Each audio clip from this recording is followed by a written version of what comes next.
Hi friends, smart kitchen for യുയിലേക്ക് എല്ലാവർക്കും സ്വാഗതം. നിങ്ങൾക്കെല്ലാവർക്കും സുഖം തന്നെയല്ലേ? ഇന്ന് നമുക്കൊരു ചെമ്മീൻ തീയലും ചെമ്മീൻ ഫ്രൈയും എങ്ങനെ തയ്യാറാക്കുന്നതെന്ന് നോക്കാം. ഞാൻ ഹസീന നാസർ. നിങ്ങളെല്ലാവരും വീഡിയോ ഫുള്ള് കണ്ട് ലൈക്ക് ചെയ്യുകയും സബ്സ്ക്രൈബ് ചെയ്യുകയും ചെയ്യണേ. ചെമ്മീൻ്റെ തലയും കുറച്ച് ചെമ്മീനും കൂടാണ് ഫ്രൈ ചെയ്യാൻ എടുത്തിരിക്കുന്നത്. നല്ല ടേസ്റ്റുള്ള ഒരു ചെമ്മീൻ തീയലും ചെമ്മീൻ ഫ്രൈയുമായിരുന്നു. നമുക്കിതെങ്ങനെ തയ്യാറാക്കുന്നതെന്ന് നോക്കിയിട്ട് വരാമേ. ചെമ്മീൻ തീയലിന് ആവശ്യമായ തേങ്ങ ആദ്യം വറുത്തെടുക്കാം. അതിനായിട്ട് പാനിലേക്ക് 1/4 കപ്പ് തേങ്ങാപ്പീര എടുത്തിട്ടുണ്ട്. അതിലേക്ക് ഒരു കഷ്ണം ഇഞ്ചി അരിഞ്ഞതും 3-4 അല്ലി വെളുത്തുള്ളി അരിഞ്ഞതും 3-4 കഷ്ണം ചുവന്നുള്ളി അരിഞ്ഞതും കൂടി ഇട്ട് കൊടുത്തിട്ടുണ്ട്. ഇതിലേക്ക് കുറച്ച് കറിവേപ്പിലയും കൂടി ചേർത്ത് കൊടുക്കാം. ഇനി തേങ്ങ നല്ല ഗോൾഡൻ ബ്രൗൺ ആയി കിട്ടുന്നിടം വരെ വറുത്തെടുക്കണം. വറക്കാൻ തുടങ്ങുമ്പോൾ കുറച്ച് ഫ്ലെയിം കൂട്ടി വെച്ച് വേണം വറുത്ത് തുടങ്ങാൻ. പിന്നീട് തേങ്ങയുടെ കളർ മാറി വരുമ്പോൾ ഫ്ലെയിം കുറച്ച് കൊടുക്കണം.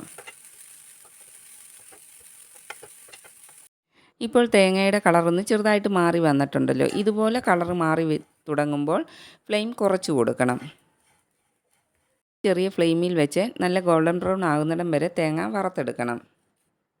തേങ്ങ നല്ലപോലെ മൂത്ത് വന്നിട്ടുണ്ട്. ഇനി നമുക്ക് കുറച്ച് പൊടികളെല്ലാം ചേർത്ത് കൊടുക്കേണ്ടതുണ്ട്. അതിനുവേണ്ടി പാനിൻ്റെ നടുഭാഗത്ത് നിന്നും കുറച്ച് സൈഡിലോട്ട് തേങ്ങ എല്ലാം ഒന്ന് മാറ്റി വെച്ച് കൊടുക്കാം. പാനിൻ്റെ നടുഭാഗത്തേക്ക് ആവശ്യമായ പൊടികളെല്ലാം ചേർത്ത് കൊടുക്കാം.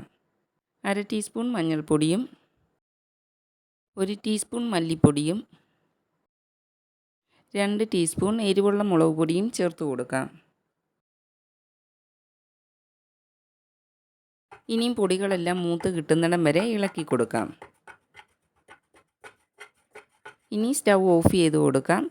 പാനിൻ്റെ ചൂടിൽ പൊടികളെല്ലാം മൂത്ത് കിട്ടിക്കൊള്ളും. ഇനി ഇതിൻ്റെ എല്ലാം ഒന്ന് ചൂടാറിയതിന് ശേഷം മിക്സിയിൽ വെള്ളം ചേർക്കാതെ നമുക്ക് ഇത് അരച്ചെടുക്കണം. മുഴുവൻ ചൂടും പോകുന്നതിന് മുമ്പ് ചെറിയ ചൂടോടുകൂടി തന്നെ വേണം മിക്സിയിൽ അരച്ചെടുക്കാനായിട്ട്. തേങ്ങയുടെ ചൂടൊക്കെ മാറി വരുന്ന സമയം കൊണ്ട് നമുക്ക് തീയലിന് ആവശ്യമായ മറ്റു കാര്യങ്ങളൊക്കെ ചെയ്യാം. ഒരു കടായി അടുപ്പിൽ വെച്ച് അതിലേക്ക് കുറച്ച് വെളിച്ചെണ്ണ ഒഴിച്ചു കൊടുത്തിട്ടുണ്ട്. എണ്ണ ചൂടായി വരുമ്പോൾ 1 ടീസ്പൂൺ കടുക് ഇട്ട് കൊടുക്കാം. കടുകെല്ലാം പൊട്ടി വന്നു കഴിയുമ്പോൾ 15 ചുവന്നുള്ളി അരിഞ്ഞത് ചേർത്ത് കൊടുക്കാം. വലിയ ഉള്ളി ആയതുകൊണ്ട് ഞാൻ 2-3 കഷ്ണങ്ങളാക്കി അരിഞ്ഞെടുത്തിട്ടുണ്ട്. കൂട്ടത്തിൽ 2 പച്ചമുളക് കീറിയതും കുറച്ച് കറിവേപ്പിലയും കൂടി ചേർത്ത് കൊടുക്കാം. ഇനി ഇതെല്ലാം ഒന്ന് വഴറ്റിയെടുക്കാം. ഉള്ളിയെല്ലാം നല്ലതുപോലെ മൂപ്പിച്ചെടുക്കണ്ട, ഒന്ന് കളർ മാറി വന്നാൽ മതി.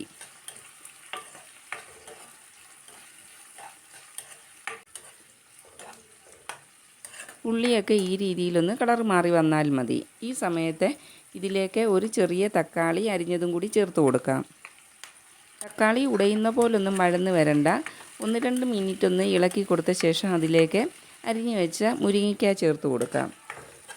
മുരിങ്ങയ്ക്ക നല്ലവണ്ണം തൊലിയൊക്കെ ചിരണ്ടി നാരെല്ലാം കളഞ്ഞ ശേഷം നീളത്തിൽ മുറിച്ചെടുത്തിട്ടുണ്ട്. ഇതും കൂടി ഇട്ട് കൊടുക്കാം. ഇനി ഇതിലേക്ക് മുരിങ്ങയ്ക്ക വെന്ത് കിട്ടുന്നതിനാവശ്യമായ വെള്ളം ഒഴിച്ചു കൊടുക്കാം.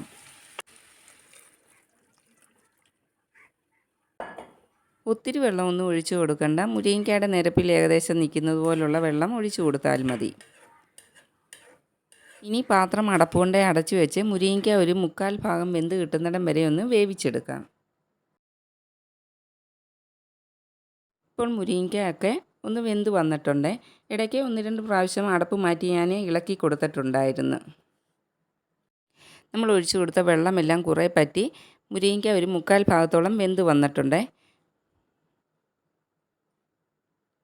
ഇനി ഇതിലേക്ക് കഴുകി ക്ലീനാക്കി വെച്ചിരിക്കുന്ന ചെമ്മീൻ ചേർത്ത് കൊടുക്കാം.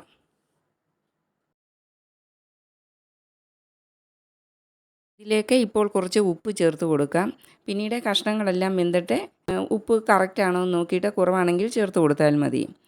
ഇനി ഇതിലേക്ക് ചേർത്ത് കൊടുക്കുന്നത് നല്ല കട്ടിക്ക് പിഴിഞ്ഞെടുത്ത കുറച്ച് വാളൻപുളിയാണ്. പുളി ചേർത്ത് കൊടുക്കുമ്പോൾ നമ്മൾ തക്കാളിയും ചേർത്ത് കൊടുത്തിട്ടുണ്ട്. അതിനനുസരിച്ചുള്ള പുളി മാത്രമേ ചേർത്ത് കൊടുക്കാവൂ. തീയലിന് ഉപ്പും എരിവും പുളിയും എല്ലാം കറക്റ്റ് ലെവലിന് നിൽക്കണം.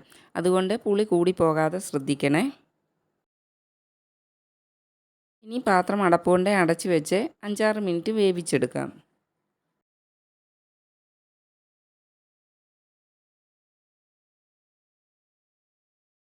5-6 മിനിറ്റ് കഴിഞ്ഞിട്ടുണ്ട്. നമുക്ക് അടപ്പ് മാറ്റി ചെമ്മീനൊക്കെ വെന്തോന്ന് നോക്കാം. വെള്ളമെല്ലാം പറ്റി ചെമ്മീനൊക്കെ വെന്ത് വന്നിട്ടുണ്ട്. ഇനി ഇതിലേക്ക് വറുത്തരച്ച തേങ്ങ ചേർത്ത് കൊടുക്കുക.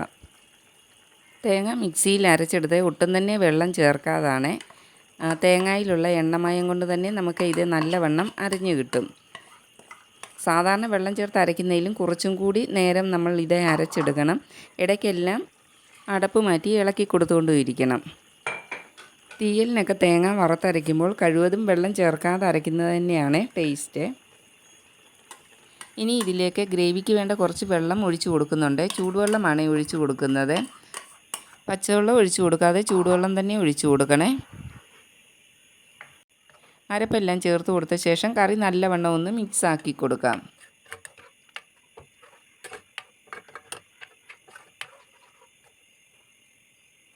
ഇതിലേക്ക് 1/4 ടീസ്പൂൺ ഉലുവ വറുത്ത് പൊടിച്ചതും കൂടി ചേർത്ത് കൊടുക്കാം. കറി ഒന്നും കൂടി എല്ലാം ഒന്ന് നല്ലവണ്ണം മിക്സ് ആക്കി കൊടുക്കാം. അതിനുശേഷം ഒന്ന് തിളച്ച് വരുന്നതിന് വേണ്ടി അടപ്പുകൊണ്ട് അടച്ചു കൊടുക്കാം.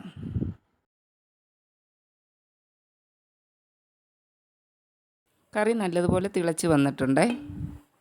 ചാറൊക്കെ ഒന്ന് കുറുകി എണ്ണയൊക്കെ തെളിഞ്ഞ് വന്നിട്ടുണ്ട്. നല്ല ടേസ്റ്റുള്ള ഒരു ചെമ്മീൻ തീയലായിരുന്നു. ചോറിൻ്റെ കൂട്ടത്തിലൊക്കെ കൂട്ടിക്കഴിക്കാൻ നല്ല അടിപൊളിയായിരുന്നു. ചോറിന് മാത്രമല്ല ചപ്പാത്തിക്കും അപ്പത്തിനും പുട്ടിനും എല്ലാം പറ്റുന്ന നല്ല കോമ്പിനേഷനായിരുന്നു. ഇനി നമുക്ക് ചെമ്മീൻ ഫ്രൈ എങ്ങനെ ചെയ്യുന്നത് നോക്കിയാലോ. തീയലിനായിട്ട് എടുത്ത ചെമ്മീൻ്റെ തലയും പിന്നെ കുറച്ച് കഷ്ണവും കൂടാണ് ഫ്രൈ ചെയ്യാനായിട്ട് എടുത്തിരിക്കുന്നത്. തലയിലെ അഴുക്കൊക്കെ കളഞ്ഞ് നല്ലവണ്ണം ക്ലീനാക്കി എടുത്തിട്ടുണ്ട്. ഇതിലേക്ക് കുറച്ച് മഞ്ഞൾപ്പൊടിയും കുറച്ച് മുളക് പൊടിയും കുറച്ച് കുരുമുളക് പൊടിയും ഒരു പിഞ്ച് ഉലുവാപ്പൊടിയും കൂടി ചേർത്ത് കൊടുക്കുന്നുണ്ട്. ഇത് നിങ്ങളുടെ കയ്യിലുണ്ടെങ്കിൽ ചേർത്ത് കൊടുക്കണം. നല്ലൊരു ടേസ്റ്റ് ആയിരിക്കും ചെമ്മീൻ ഫ്രൈക്ക്. ആവശ്യത്തിനുള്ള ഉപ്പും കുറച്ച് ഇഞ്ചി വെളുത്തുള്ളി പേസ്റ്റും കുറച്ച് കറിവേപ്പിലയും കൂടി ചേർത്ത് കൊടുത്ത ശേഷം ഇതിലേക്ക് കുറച്ച് വെളിച്ചെണ്ണ കൂടി ഒഴിച്ചു കൊടുക്കാം. ഇനി ഇതെല്ലാം കൈകൊണ്ട് തന്നെ ഒന്ന് നല്ലവണ്ണം മിക്സ് ആക്കിയെടുക്കാം. കുറഞ്ഞത് അരമണിക്കൂറെങ്കിലും റെസ്റ്റ് ചെയ്യാൻ വെച്ചതിന് ശേഷം ഫ്രൈ ചെയ്യുന്നതാണ് നല്ലത്. സ്റ്റവിൽ ഒരു പാൻ വെച്ച് കൊടുത്ത് വെളിച്ചെണ്ണ ഒഴിച്ചു കൊടുത്തിട്ടുണ്ട്. കുറച്ച് നേരം ഞാൻ മൊബൈലിൻ്റെ ഫ്ലാഷ് ഓണാക്കാൻ മറന്നുപോയി. അതുകൊണ്ടാണ് വെട്ടമില്ലാത്തത്. എണ്ണ ചൂടായി കഴിയുമ്പോൾ മസാലയെല്ലാം തേച്ച് വെച്ചിരിക്കുന്ന ചെമ്മീൻ തലയും ചെമ്മീനും കൂടെ പാനിലേക്ക് ഇട്ട് കൊടുക്കാം.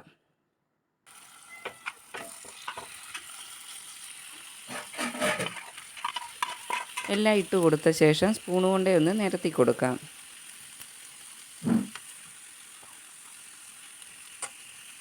ലിഡ് വെച്ച് അടച്ചു കൊടുത്തിട്ട് ഒരു വശം നല്ലവണ്ണം ഒന്ന് ഫ്രൈ ആകുന്നിടം വരെ ചെറിയ തീയിൽ വേവിച്ചെടുക്കാം.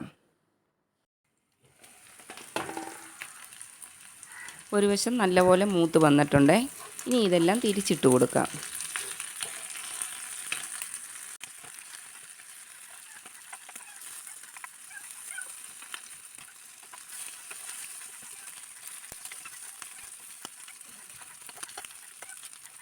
എല്ലാം തിരിച്ചിട്ട് കൊടുത്ത ശേഷം 1 മിനിറ്റും കൂടി അടച്ചു വെച്ച് കൊടുക്കാം.